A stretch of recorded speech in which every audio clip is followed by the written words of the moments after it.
Stephen Jill here. Hello. Welcome to the Land Academy Show, entertaining land investment talk.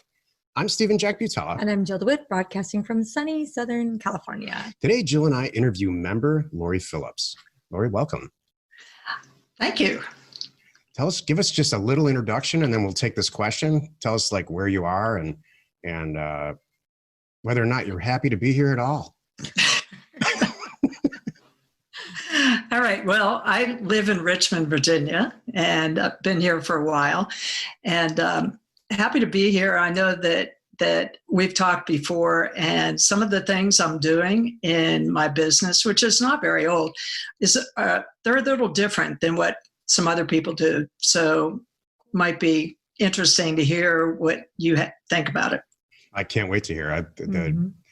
Everybody who's different in this group seems to do extremely well. You know, you take the basic stuff that we offer and the environment and then make it your own. Yeah, totally. Exactly. Hey, before we get into it though, let's take a question posted by one of our members on the landinvestors.com online community. It's free. Brandon asks, I'm a new member based in Atlanta, Georgia, 3 weeks old, and I'm trying to choose a market and ultimately do my first mailer in Alabama. I'm considering the following counties: low population density, but near a city; low population density and days on market less than 100 days. I've searched the forum. They've searched, and the forum doesn't seem to have much conversation or topics about Alabama.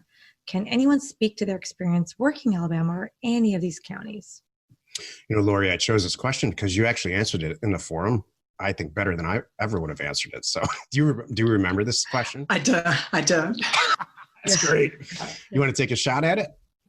Why don't you go ahead and read what I wrote? No, I answer a lot of questions in the forum. I really enjoy it, and they make me think. So I don't recall this one.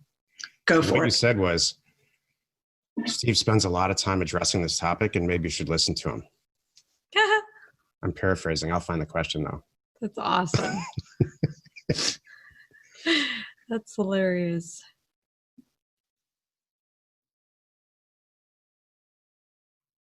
Trying to find it here. Here it is. We got it. There we go. You want to read it, Joe? Laurie wrote, hi, Brandon. This is good. Hi, Brandon, and welcome. I'm pretty new too. This was months ago. And a lot of overthinking. And after a lot of overthinking, should I mail to this particular vacation county, even though it's 5 hours from a population area, etc.? I went back to Land Academy 1.0 and followed Steve's instructions exactly for picking a new county. I decided being new wasn't the right time to be creative. His process didn't involve minute analysis. Just pick a county, follow the process, have some data support your choices, and mail. That's what I did. But you may have more knowledge of the areas or of REI in general. So take what I say above with your experience in mind. Let me keep going. She goes on to say, a couple of the real clear messages here, and I can concur exactly. Get the education under your belt, get a mailer or two under your belt, and adjust. And do the research. But you got to get it out the door. Right. The truth is, I have to get a mailer out the door, and I'm 2 days late on it. Yes, he is. So that's just that's true. So it happens to everybody. Today's topic: interview with member Laurie Phillips. This is the meat of the show. All right, I can't wait to hear it, Laurie. When did you join? What's your experience been? And then how did you veer off in your own direction? All right. Well, I joined in beginning of October of last year, 2019. And I went through the education programs and I thought about things way too long. However, and so I didn't get my first mailer out until about 5 weeks after I started. But one of the things I did was in the very first video that you did, you said, open an account on Craigslist and put up this listing. And I did exactly that because I'd already decided, I'm not in this to try it out. I'm in this because I really want to do this. And I'm going to commit as much as it takes to make that happen. So I went ahead, I opened a Craigslist account, stuck the ad up there exactly the way you wrote it, bought 3 properties. off it. I brought 3 properties, I think, before I had even listened twice to the Jill's, inbound caller script. I had no idea what I was doing. And fortunately, the people that I bought them from were so nice and motivated. And, it just kind of went from there. So I got my first couple mailers out, and they were small. They were not, now I look at it and say they weren't very significant, but I did buy a couple pieces of property from them. And in one case, I bought a 5-acre piece of land and a 10-acre piece of land from a woman for $5,000. And they sold together for $161,000. Oh my God. So I didn't figure out the rate of return on that one, but I think it's good enough. I think that'll work. Yeah. Well, it's in the thousands. That's of hilarious. Points. Yeah. It was an area I knew it would take a little while because it was such highly valued property, but there weren't many properties in that area on the market. One mistake I made with that mailer is I mailed to the county before I checked to see what county data was available online. And now I don't mail anywhere where I can't get the county GIS, county taxes, and deeds available online. It just makes life so much easier. Mm-hmm. So what I had to do there was I spent a lot of time on the phone with the people in the county, and they were wonderful. They went, found things, they emailed them to me, they charged me, under $10 per document to send them to me. And I figured out that from now on, I wanted those things readily available. But another thing I did was I went to a title company to talk to them about these properties. And they went through, I don't know, probably 14 or 15 emails to me, educating me on how to deal with properties that are joint tenants, where one person dies, properties where it's unclear who the heir is supposed to be for it. And even though they never got the deal to close the property with us, they were just wonderful to deal with. So I'm hugely in favor, and you'll see me write about this all the time. Pick up the phone, call the experts. So many people waste so much time looking for the answer online, and all you have to do is pick up the phone and call the county. You're not interrupting their day. That's why they're there. Mm-hmm. So that's it. And there were people that I called when I was new who were just experts in real estate in different areas, and they love to talk and love to, educate me on different areas. So that's been really helpful too. It's true. You have the aptitude and the attitude, and the adapt and overcome, just the way that you're going about this, that all the members in our advanced group have. Mm-hmm. And we usually choose advanced group members based on how much mail they've sent and their contribution and all that. So, but I'm going to go off. I got pre-approval to invite you to the advanced group today if you'd like to join us. Well, thank you. Did Jill give you that pre-approval? No, it wasn't me. Oh, no, it's... I didn't. I'm like this. Oh, no, Jill and I have no idea what goes on in any of the companies we own at all. I had to ask people that really know this stuff. I'll tell you, the truth is, I was trying to explain this to somebody recently. The companies that we have 2 companies that Jill and I we work in and day out, and it's the land. Mm-hmm. They're 2 land companies. Right. The ones where we buy and sell the land. Jill and I still just do that back, the roots of it. But as far as Land Academy goes and all of that, we have a lot of other people handling most of that. Not all of it. We have a couple of meetings a week and that's it. And I got a very appreciative and positive approval to invite you to the group. Not that I would disagree at all, Laurie. It's just like, it's not my decision. But the one characteristic that you just confirmed it, and I didn't know, but you confirmed it, is that the people in the advanced group that are doing a lot of deals have a background in talking. They have some version of business owners already. They have a sales background. They get on the phone. This is why Jill makes us so successful. She gets on the phone and just talks with people, and she just gets what she wants. And it's not pre-planned. It's just, that's just who she is. Mm-hmm. You obviously have it too. So congratulations. Yeah, it's funny, Laurie. Like I can understand too. Like you get them talking sometimes, and then you can't get off the phone. I'm like, okay, this is great. It's almost like I didn't want to know that much about the area. Thank you for telling me about, the new churches that are coming or whatever is going on in the area or the new crops. Who knows, what's coming in and the Amazon called or whatever. That's really great. But it's so funny. Sometimes they talk and talk and talk. So I'm going to ask you this question next. What's different about you? What advice would you give to somebody who's starting out? What's different about you? How can you buy a $5,000 deal and turn it into $160,000? Luck in that case, but because I've yet to have that repeat. But I've spent a lot of time reading the forum when I was new, and someone wrote in the forum at one point that they had skipped the whole Desert Square phase and gone right to buying more expensive property.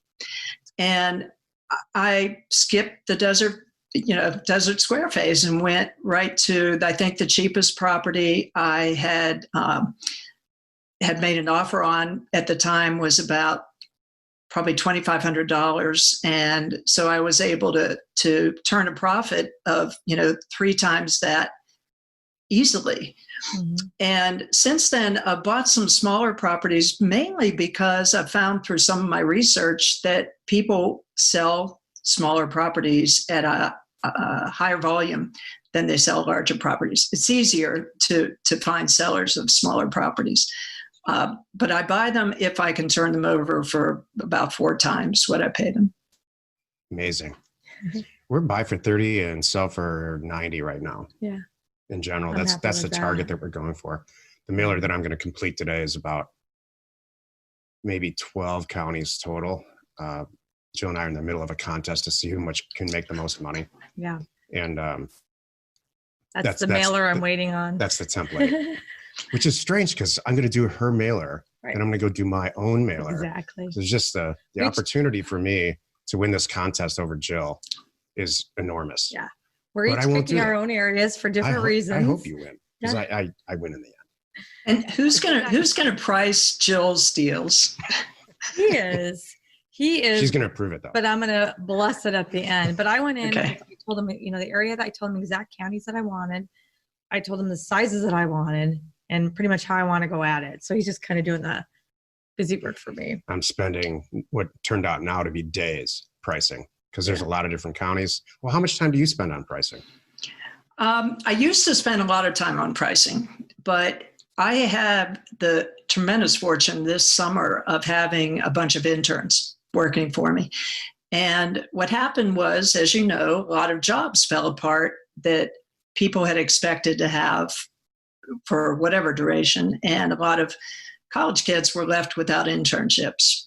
And this happened a little bit after I started looking for one intern and ended up finding kids with just incredible resumes and couldn't decide between 1 and 2, so hired them both, and then started getting hundreds of responses to ads that I put out there, even after I'd hired people. So ended up hiring 9.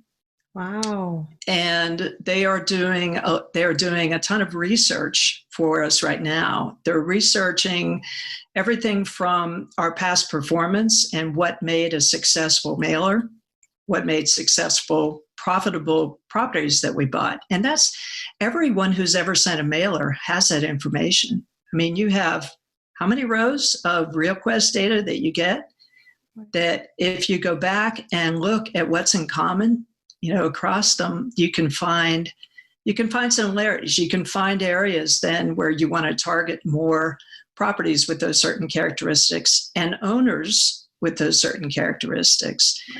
They're even taking it as far as, Jill, don't listen to this, it's going to bore you. They're taking it as far as looking at the economies of the places where the owners live to see how they respond to offers as well. Mm-hmm. So economies like census tract data or local last week economy? Last week. Amazing. So detailed and local. I have to thank you, Laurie. I appreciate that. It was funny. I was on a webinar yesterday all about this. It was put on by BizNow. I don't know if you're in those email groups and things and the stuff they put out. Anyway, it was a whole discussion on predictability, and they're coming up with this data product, this one company, which is basically most likely to sell. And so like that's kind of what you're looking at too, based on past property experience, demographics, and then other triggers so I am kind of interested. I mean, that brings up this point, the amount of data. So we are all swimming in assessor data and manipulating it and using it very successfully, specifically, people in the group and many, many, many other people that are just listeners. The types of data sets, the metadata that we're collecting that will become available, and you're obviously paving the way here to make these decisions easier and more prevalent, are just amazing. Like, what were you telling me? There are some data sets that were being discussed on that webinar that were surprising me. Right. Like local economy data, local current economy data. Right. We know one of the things too, it was really kind of funny, I took away from that was their data, that one of there's of the top two that they use is these pros is CoreLogic. I'm like, and then it was funny, the facilitator of the call said, hey, you guys, one of the things I run into in my business, it's all real estate, is contact information. And she wouldn't divulge that. I'm like, well, that's hilarious. You mean like Neighbor Scoop? Yes. She wouldn't divulge, how they're getting, and I'm like sitting there going, wow. And I don't think, I'm sure it's not nearly as good as what we have, with what we put together to have the, property address, owner address, phone numbers, and all this. I grew up in an environment where we have that.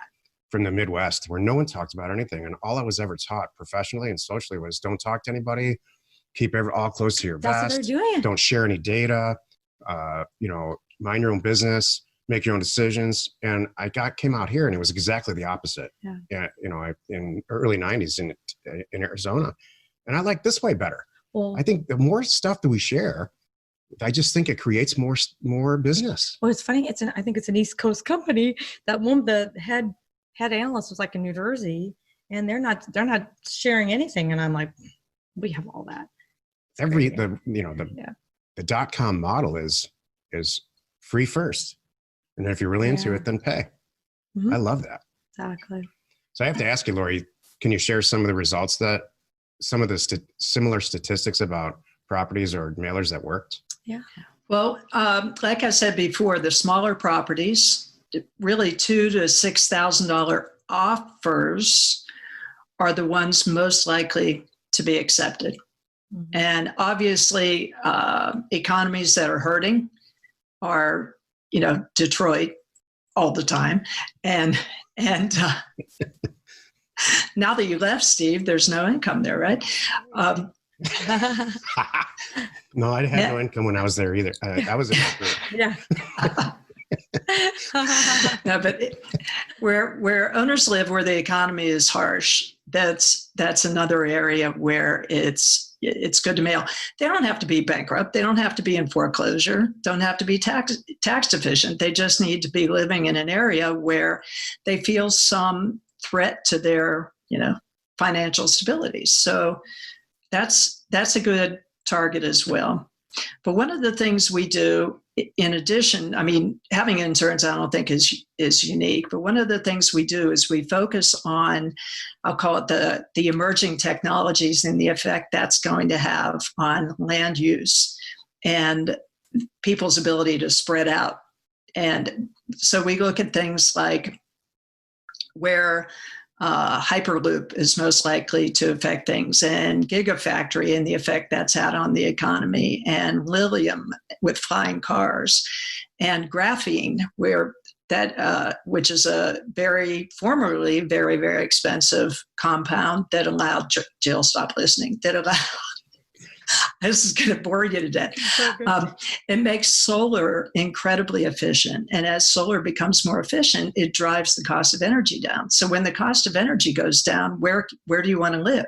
Well, anywhere you can get solar, right? And with zero cost of energy. And all of these things together they're not just coming, but they're here. They're here on small volumes. So as that volume increases, all of a sudden people will realize they can live in DC. If they need to be in LA, they can be in LA in a few hours without getting on a plane. And a lot of the things that have come up recently with people wanting to work at home, wanting to be distant from other people, will be enabled by these technologies. So what's that have to do with land? Having those things lets people spread out and live wherever they want to be. That's number one. Number two is it takes away a lot of the inconvenience of living remotely, where you don't have utilities now, where it's hard to get groceries, where, all of those things are factors. To some people, it's, having a weekend place 2 hours away is wonderful, but 6 hours away is just not doable, right?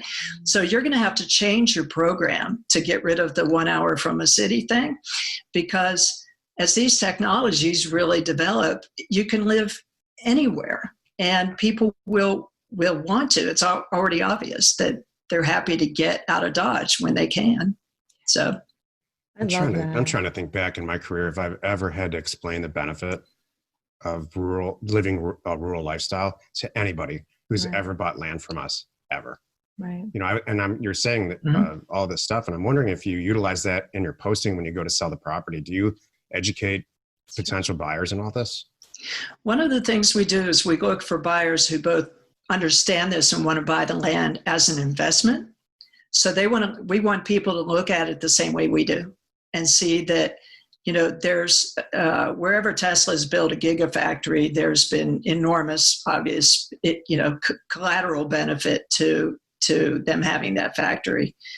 But so they may look at it as an investment, saying, yeah, I want to own that land in advance of that being the place where they put their next one, or in advance of the place where a Hyperloop station is going to be located. Yep. And but also for people that don't care about that at all, but they want to live remotely and they don't want to have to drive 3 hours to Walmart. And so those technologies that are coming will make it easier for them to not have to do it. There's a video on our website that kind of describes and demonstrates how these technologies affect people that live remotely, including things like 3D houses that are built by 3D printers. You can get those today. And as long as you can get the printer to the location to build it, they're pretty cool. Yeah. Pretty neat. I've seen videos on that too. It's amazing to watch. Mm-hmm. Amazing to see layers of a house being built in a huge frame. Yep. So you're a marketer. You've chosen a niche, a pretty serious niche, I think, and you're marketing toward that group that understands that stuff. The smart people with money. With dough. With the smart people with money, yeah. Well, we have... we both provide funding to other people, other investors, and we have other investors provide us money to operate. And the people that we provide funding to, we do it differently. From what I've been told, no one else does it the way we're doing it. We take on all the data work. So we do all the downloads, the scrubbing, putting the letters in the mail.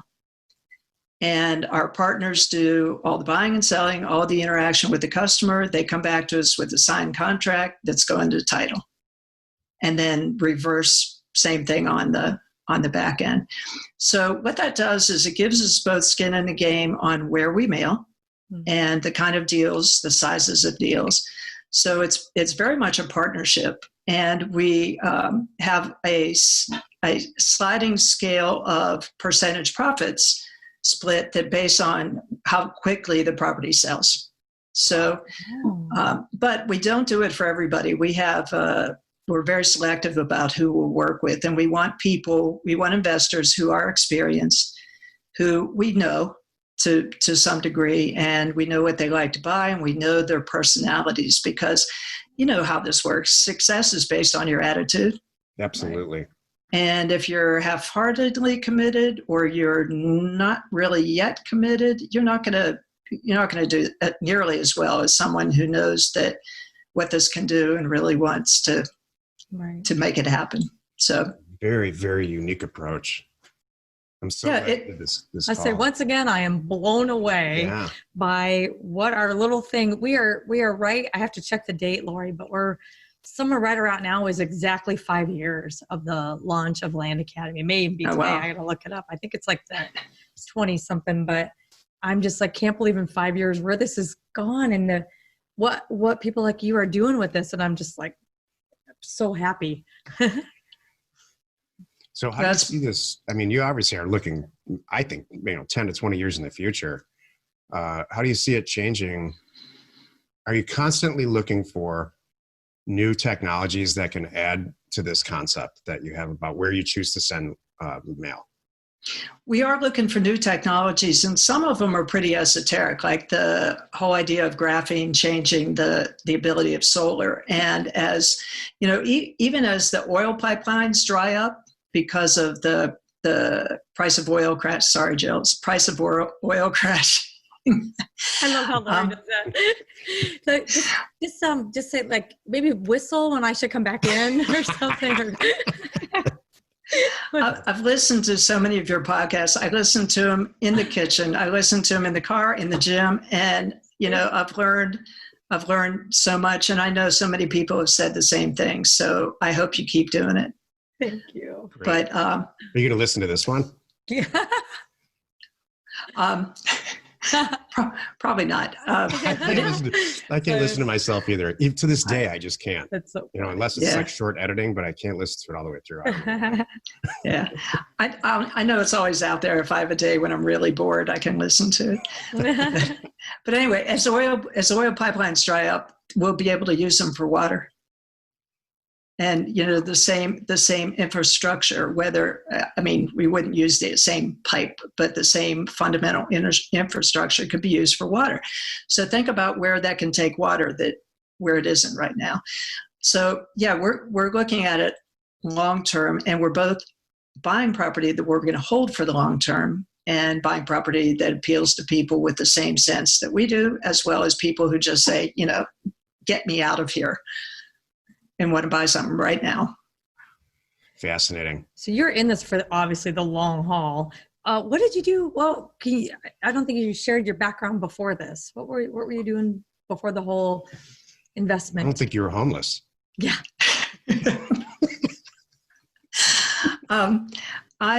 I have started. I think this is my 11th company that I've started over the years. Oh. And they've ranged from technology consulting to software development to interior painting to selling stuff on eBay to a nonprofit I started for veterans. And it's a long list and they're varied. But when my father had always invested in land and I was interested in it, and I kept saying, I'll get around to it. It's something I know I want to do.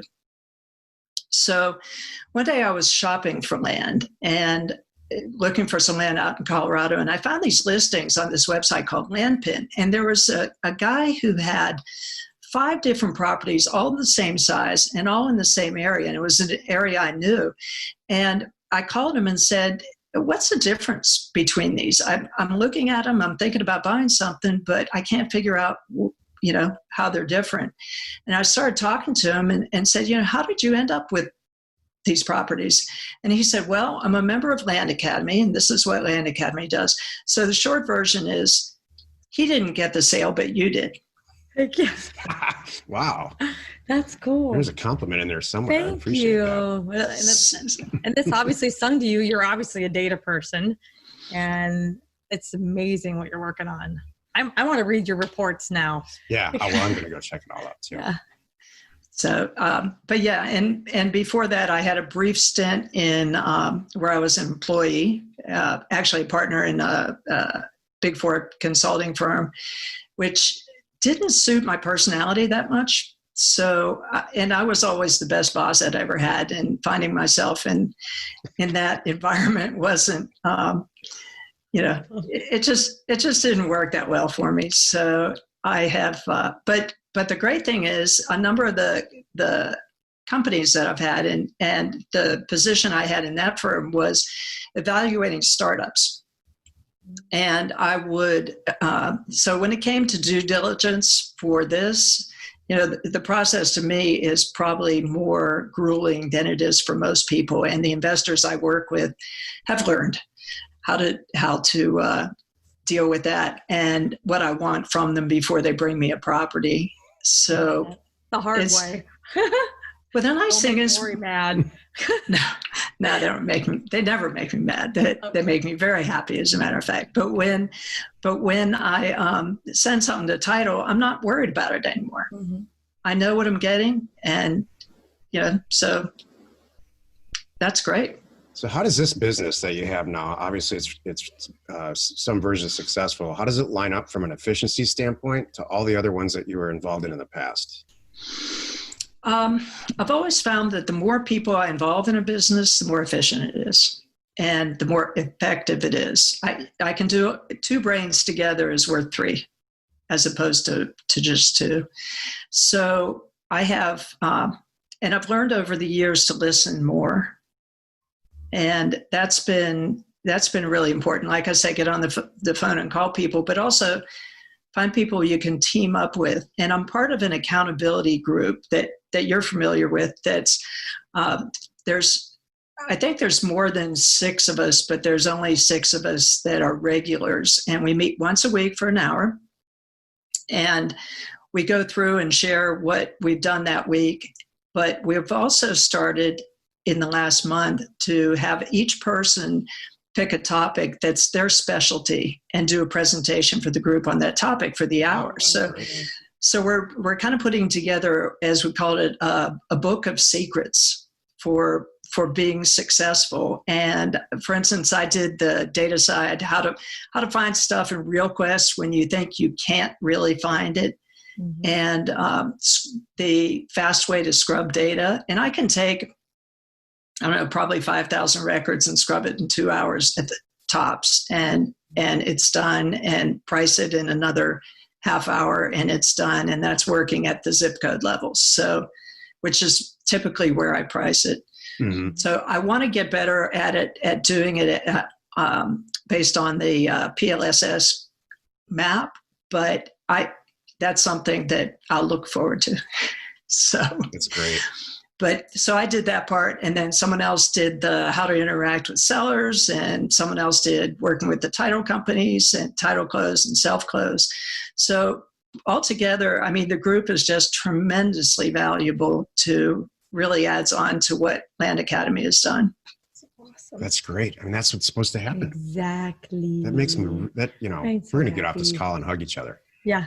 That's what our goal was. Mm-hmm. Our whole goal was to just kind of give back and help people. It was a real in a funny way, a struggle for us the first year of Land Academy to communicate that this works. Mm-hmm. Every day we would put up with some stuff about that's the most ludicrous idea I've ever heard. Yeah, these numbers can't be real. Blind mailers to people. Yeah. For less than their property's worth. It was something that was so natural to me, and I've been doing it since the early 90s. Yeah. It's funny where it's gotten. Like I'm sure this show will be, the numbers on the show will be, mm-hmm. You're confirming my point is you're confirming in a huge way what I knew this could be. Thank you. Well, I've got to tell you, a lot of the posts that more experienced members have put on the forums and on Facebook, where they say, here was my experience. I was almost broke, but I almost spent all the money I'd allocated for mailers. And then these things started happening. If you do it the way you say to do it, it works. It just works. We found that in our research that the offers most likely to be accepted were priced between 18.9% and 31% of retail. Mm-hmm. That's the range. Mhm. So, and the majority of that data is recent. So, the 18 to 20, 22% is a good target. Mm-hmm. Well, so I have to ask you now, how do you determine retail value in a very rural area?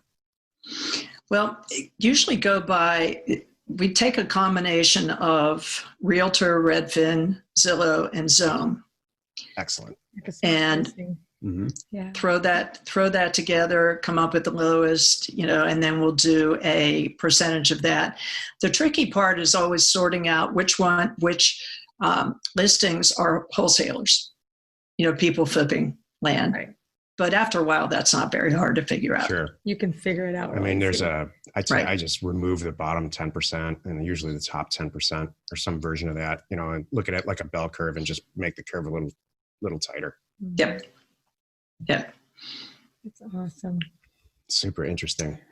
I'm so happy we did this. Thank you. This has been awesome. Any last question? Anything you want to ask us, or I don't know. So I was figuring out today when I look at my mailers, if people say, well, how many letters do you mail a month and that kind of thing? Well, this month we'll probably send out about 14 or 15,000 letters because in addition to doing research, our interns are also doing mailers and social media and website, and we've got a couple being just assistants. And I don't really count letters. I like to look at the total dollar value of offers. Oh. So I figured out, first shot, I figured out, okay, so we've made more than $1 billion worth of offers. And then I thought about it and said, I wonder what Steve and Jill have done.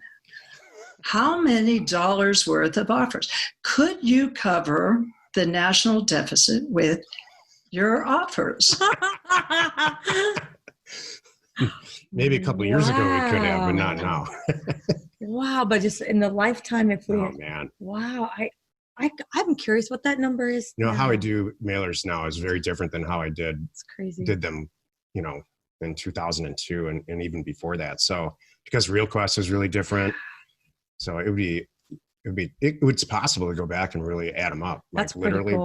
But the data's all over the place, so it's a lot. We should do that. I mean, we probably sent out 20 million offers. I'm gonna check. I'm gonna go back. It's too easy to go back and look real quick. We that in fall we did that 17,000 unit LA County, multi-tenant possible mailer. There's a chunk of change in those offers. Those are $1 million to $2 million offer each. Price, and it was 17,000. I think units. There are two runs on that. So I bet that hit $1 billion. That's pretty fun, Laurie. I want to look at that right now. I know. What's the total at the bottom that I'm offering, just to kind of, Well, I always look at that number and look at the average offer. And, I thought at first, $1 billion, that sounds like a lot, until I figured out that we're mailing about 220 to $230 million worth of offers a month. Mm-hmm. So I'll hit probably another $3 billion worth of mailers this year. That's cool. And then what's your isn't that fun? I love that. Cool. Yeah. I like that. All right. Now I got to ask you, what do you think you spent acquisition? Well, you probably know the exact number. What have you spent acquisition wise since you started? And then how much have you sold? If you're comfortable sharing these numbers, if you're not, I totally understand. I actually don't know those numbers. Oh, I'm sorry. Your bank account's just getting too big to keep track of. No, it's not that so much as, I know we've done 55 deals, and those really started in November of last year, so in 7 months. And we've done, it came out to be about 1.65 million in gross profit in that time. Excellent. But we've been running about 30% overhead, and probably a little higher right now as we're putting more infrastructure into place, because for a long time I was kind of winging it. I did my own website. I was doing everything, and gradually I've realized over time that spending some money, there's the penny wise and pound foolish thing, and spending some money where it gives me time back makes sense.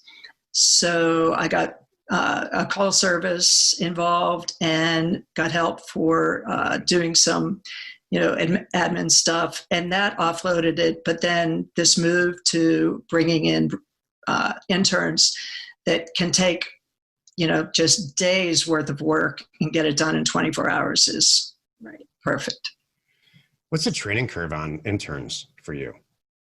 Well, they started on Tuesday after Memorial Day, and that Friday they sent out their first round of mailers.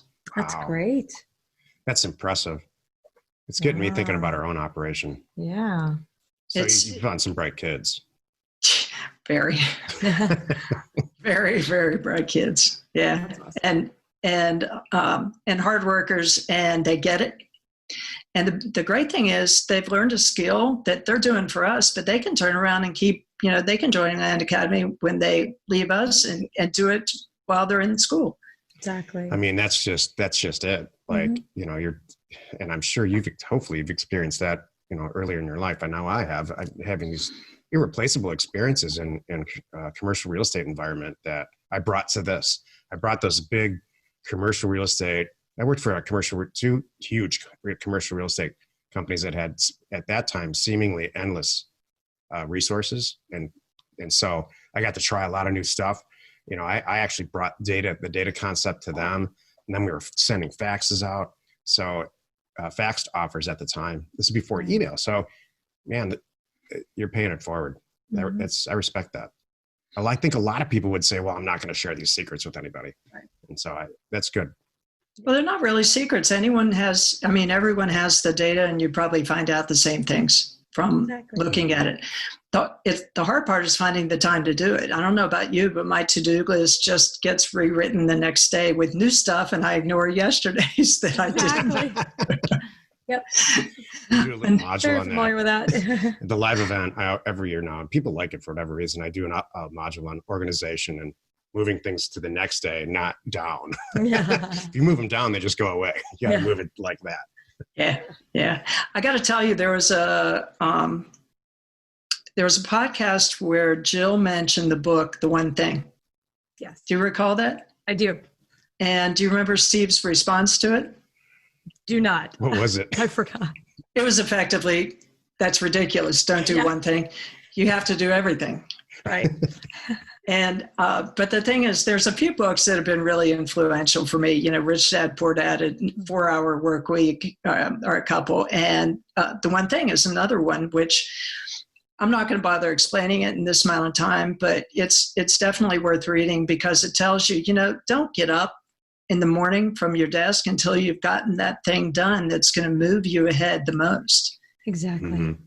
And once you've done that, it's easy. Exactly. It's very true. It's really, Steve. Yeah, it's worth reading. And I love it. This is why we're partners. This is good. We each bring different things to the table. That's right. It's great. That's right. Laurie, it's been a pleasure. Thank you. The same here. Thank you so much for inviting me. Do you have any advice for new people before we do the closing here?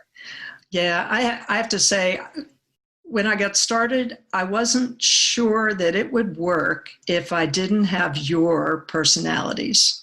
Oh. If I didn't have Jill's, skills on the phone and dealing with people and, being so sweet and getting killer deals at the same time. And if I didn't have Steve's sense of, really being able to master the data and make pricing so simple and that I would have that kind of result.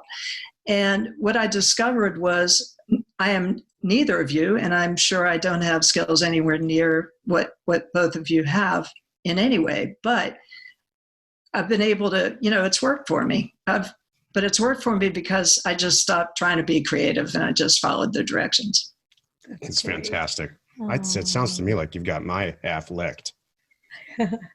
No one can do what Jill does, but I think the data part, I don't know, that's just my take on it. When you're good at something, it seems easy. I don't know why. It does. That is very easy for me.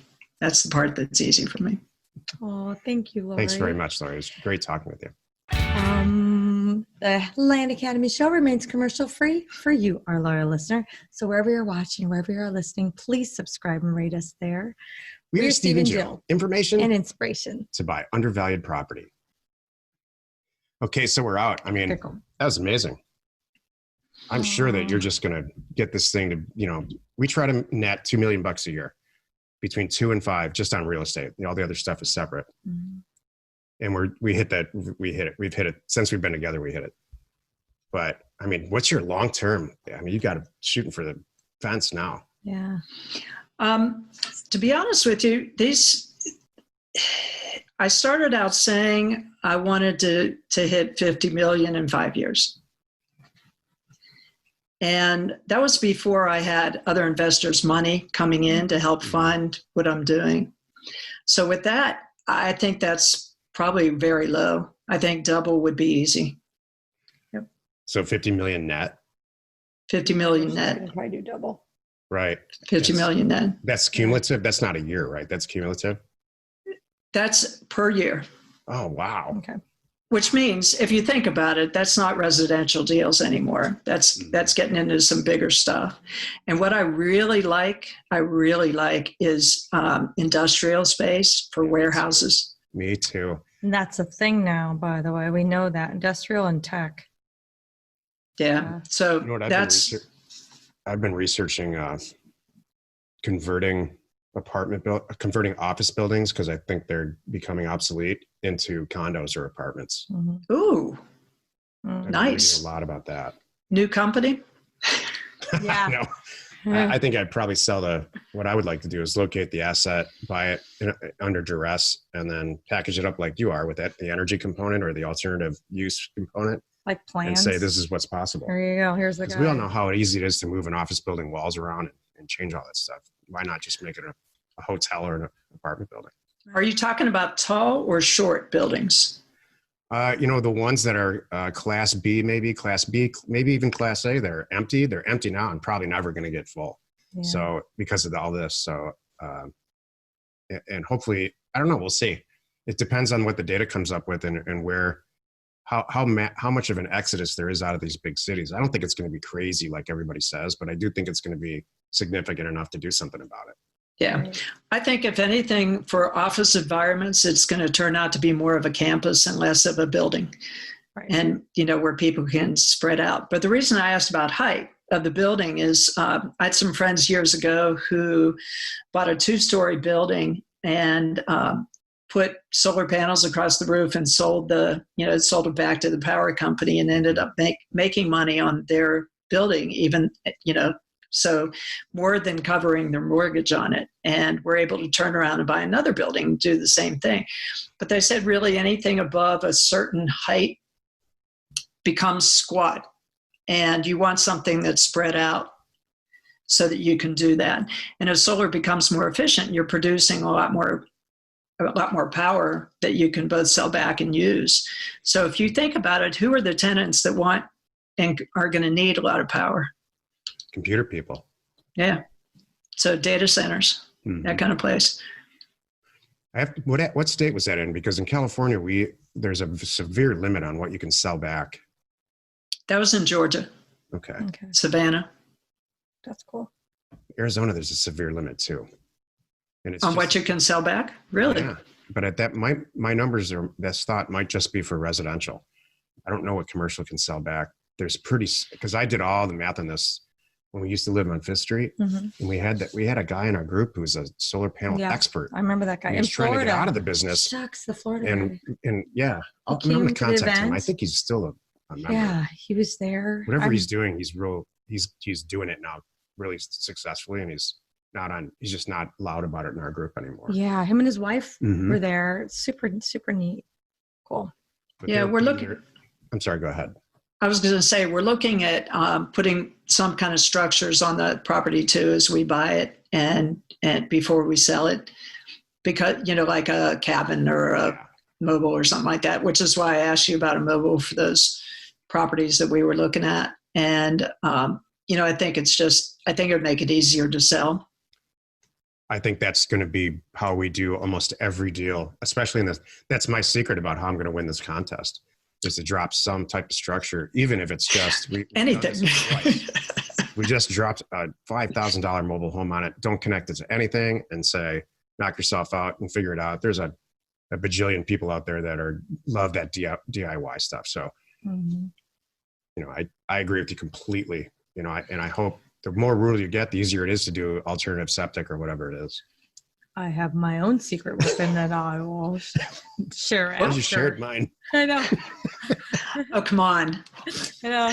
Hey, how much do you pay these interns, by the way? They get, some of them are paid a fixed amount for the summer, and some are paid a commission on their, on the deals we get. And we pay them as the deals come in. When we get it in, we send it to title and we figure out what we're going to price it for. We give them 20% of our profit. That's a lot. You're a creator. It's a lot. That's a lot of money. Yeah. You're creating heroin addicts. I know.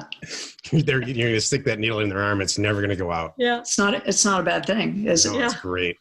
Yeah. That's awesome. So yeah, they've been wonderful. So yeah, I might air this little after talk. I might air it if it's okay with you. If it's sure. not, I'll cut it. Okay. No, I don't know. Have I said it? No. I don't know. I think we're good. I think we're good. Yeah. All right. Well, I'm hoping to get to the live event. Yes. Good. It's actually on my list of things to work on this week. I've got to we have a meeting put on the this at the agenda end together. Hey, let me ask you real quick, Laurie. If you could brainstorm, because this will help me out, what would you want to get out of the live event? I would love to hear what the other members who are doing other stuff are doing. I mean, we know the basics. I mean, anyone so go beyond the training and talk about people who are doing, just mountaintop properties, or people who are actually building something on the property before they sell it. And the rezoning part, I know some people are really getting into rezoning. I've been through rezoning once with a residential property, and it was not only long, painstaking, it was boring. So it's awful. Yeah, we avoid that too. We have the control about what we buy now. And so if you just buy agricultural property, you can do anything with it. Right. Yeah. In most places. Right. So that kind of stuff, as well as, people who are looking at alternative uses for the property that might be buying it and selling it to someone who, I'll just use billboards for an example. I know billboards aren't a, slam dunk, but I've seen properties. Someone brought me a piece of property the other day that was this little tiny strip between a rest area exit ramp and the access road that ran alongside it, and said, what's it zone? What can we do with it? It might be worth the couple $1,000s that the property was for. It's not going to be residential, but, for just, kind of do Land Academy 3.0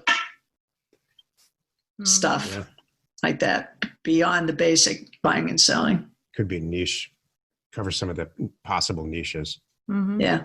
And maybe even the topic of data. I'll tell you what, the greatest thing about the interns going through putting a mailer together was that they could bitch about all the things that were incredibly painful to do, like finding the right county and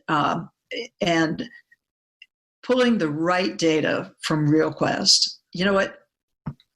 They probably downloaded, 10,000+ records from RealQuest for the wrong thing. I told them to save their searches. Yep. But they thought that meant export and save the file. I was like, oh. Whoops.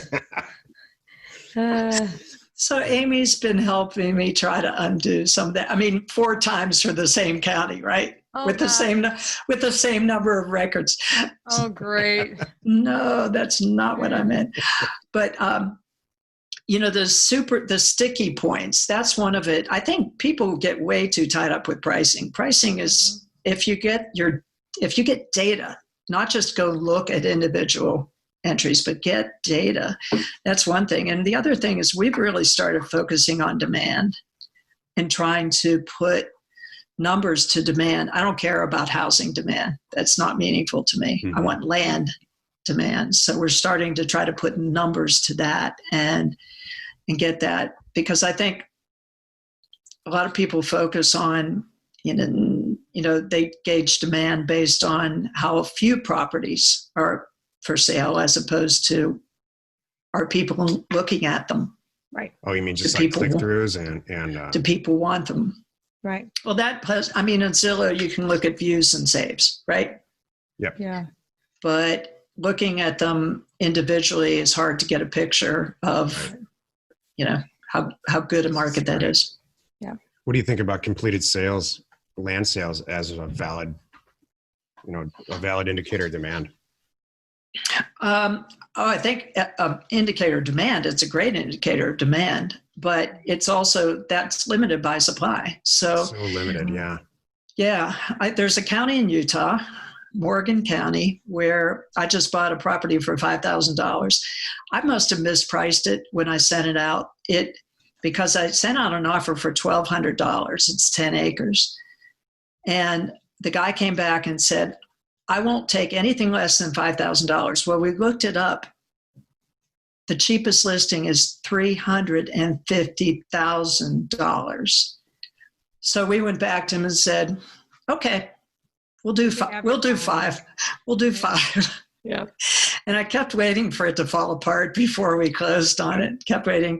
So we're going to list it at about 190. Perfect. That's awesome. That's fantastic. I love it. So you don't need many of those to realize that it does work. Yeah.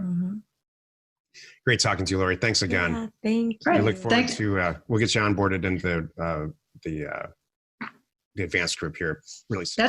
That's great. Hey, question, when does this air? It will air tomorrow. And then, it'll air on Wednesday next week. Wednesday. Yeah. Okay. Not tomorrow. Next week, Wednesday. Okay. All right. Great. All right. All right. Well, hope talk to you guys soon. Okay. See ya. Bye. Bye.